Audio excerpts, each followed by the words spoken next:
And then the narrative around the US dollar is slightly shifting. Before, Hmm. all international trade was all done in Yeah. dollars. Well, that percentage is waning, not by a lot. It's like 92%, I believe, of international trade is still being used with the US dollar. So that's not something where we're screaming from the rooftops, oh, the dollar's Yeah. falling, it's failing. But it's a big enough chunk to start paying attention to. Yeah. We've had the BRICS nations talk about potentially doing trade in their own cryptocurrency. Yep. So I think, the dollar strength is waning. I think the more that we print and the weaker it gets, and the more we have inflation, just steady inflation in the US, these other smaller countries are going to start to move away from the dollar and start to go into some sort of alternative currency. And at a certain point, they're just going to be like, hey, you know what?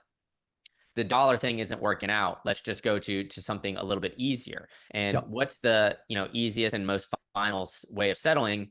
Right now, it's Bitcoin. So unless there's something that dramatically comes up in the next 20 to 30 years, I could definitely see international trade. A few make some headlines here or there in the next 20, 30 years. But then after 30, 40 years, that's what we're going to really see is more international Yep. trade do that. The petrodollar is not going to be the petrodollar anymore. They're going to be pricing it in Bitcoin, and that's how we're going to start to move over, especially because Bitcoin uses energy, Bitcoin mining, all that kind of stuff. So it just seems to go hand in hand because of this current administration right now, because of the shift that we've seen in the United States. Just a matter of time until everybody globally just realizes it's Bitcoin.